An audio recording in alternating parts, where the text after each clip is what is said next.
The new 2022 Tudor Black Bay Pro is a hot watch right now. Even with the watch market slowdown, there is still a waiting list of people wanting to get their hands on one. In today's video, I'm going to review this watch and point out all the positives and negatives as I find them. As always, let's start the review by talking about the specs. This watch has a diameter of 39mm, it's about 47mm from one lug to another, it has a 20mm lug opening, and it's about 14.6mm thick. The case and the bracelet are both made out of stainless steel. The crystal is a domed sapphire. Water resistance, 200 meters. This GMT is powered by the Caliber MT5652 GMT automatic movement and has a price of $4,000 US. The name of this watch is Tudor Black Bay Pro. That implies that this is a professional version of Tudor Black Bay line of watches. But after spending some time with this watch, I would disagree with this naming convention. As far as I can tell, this watch has only one Pro-like feature to it, and the rest of it is pretty much the same as other Black Bay models in the lineup. In some cases, it's even less quote-unquote Pro than other watches in the lineup. The finishes on the case and the bracelet are executed well. It has a satin finish on top and high polish finish on the sides of the case. I love the look of this brushed stainless steel bezel. It reminds me, of course, of a Rolex Explorer 2. There's something really cool about a brushed stainless steel bezel. The bezel is, of course, fixed in one spot. You can't turn it, unlike other GMT watches. So with this watch, you can track up to 2 time zones. You can track your local time zone with the local hour hand and another time zone with the GMT hand. That's it. And for most people, that's enough. That's what you're looking for in a GMT watch. However, you can track up to 3 different time zones with the Tudor GMT Pepsi and the two-tone because they have rotating bezels, which means arguably that those watches are more pro versions of the GMT watch than this Pro model is. If this is a GMT Pro, then it should do some Pro-like features like track more time zones, but it doesn't. The Pepsi and the two-tone track more time zones. So okay, maybe this is not a Pro version of a GMT. It might be just a Pro version of a regular Black Bay diver watch, like the 41mm and the Black Bay 58. Well, let's talk about the water resistance in these watches. All of them have 200 meters of water resistance. This watch does not separate itself in terms of water resistance.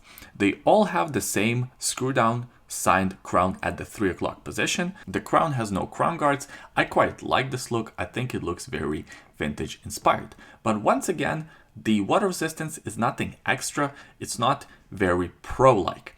In fact, the only Pro feature that I can see that this watch has over regular Black Bay models, let's say regular Black Bay 58, is the clasp, where a Black Bay 58 has a clasp shaped in a Tudor shield with 3 micro adjustments. This new Pro has a clasp closer resembling a Rolex clasp. And like some Rolex models, it has a similar glide lock mechanism. I think Tudor calls it something else, but it's pretty much the glide lock mechanism. You pull it out like so, and you can easily adjust the size of this bracelet. It's a cool feature and does make this feel like a more pro version of Black Bay, but that's pretty much it.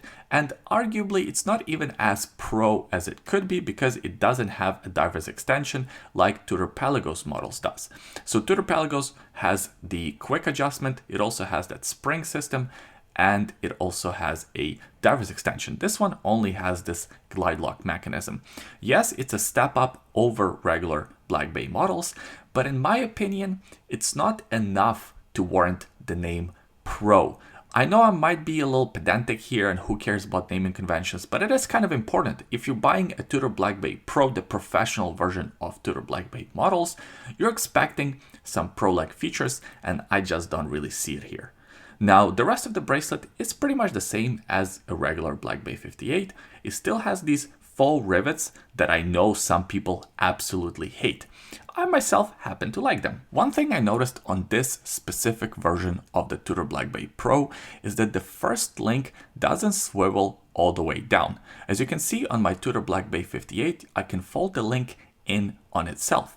on the Tudor Black Bay Pro, it doesn't fold in, which might create a bit of an awkward angle, especially if you have smaller wrist. On my 7.5-inch wrist, it doesn't look off because the link doesn't have to fold itself in, so it looks just fine. However, if you have a bit of a smaller wrist, that might become an issue. And overall, the size of this watch is quite comfortable. I love the 39mm diameter on GMT and diver type watches. It's just perfect for this type of a timepiece.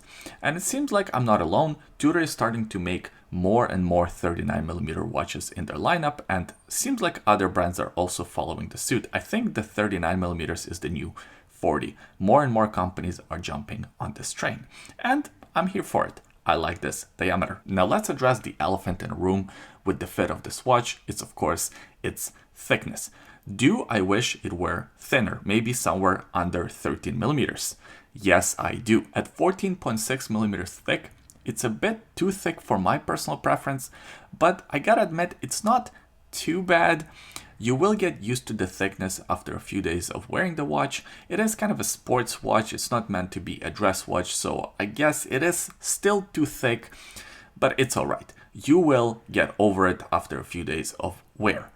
Now, my criticism for this model might sound like I hate this watch, like I'm being too harsh on this watch. And naming convention aside, this is a pretty good watch in itself. There's a lot to like about this model. I love the way this dial looks. It's well balanced. Even the date window doesn't look out of place. It's there at the 3 o'clock position. I love the pop of yellow on the dial with that GMT hand and a bit of writing that looks really sharp. And the indexes kind of look like they're printed, but of course they're not, they're applied. There's also plenty of lume on this dial. The hands and the indexes are of course lumed. Here's a lume shot for your reference. And overall, the look of this watch is very attractive. I love the style of it. Yes, it's kind of an homage to the Explorer 2 reference 1655, but it still has enough of its own identity. It still has enough of that Tudor-ness, so it is its own watch. And in my opinion, it's one of the best looking watches on the market right now. If it were only a little thinner, under 13mm or even 13mm, this would be one of the best offerings on the market. For $4,000 to get a true GMT watch with this styling, with Tudor name on the dial, and with these looks, it's fantastic. If it were thinner, it would be one of the best watches on the market. But of course, none of the watches are perfect. I think this one is about 85% there. It only needs that other 15% to get it over the line, and of course, change the name. Tudor Pro just doesn't fit this model. But hey, those were just my opinions. What do you guys think about this watch? Leave your comments in the comment section below. Let me know. I always enjoy reading your comments. Also, give this video a thumbs up if you enjoyed it, and subscribe to the YouTube channel. We release new videos every week. Thanks for watching this review, and we'll see you next time.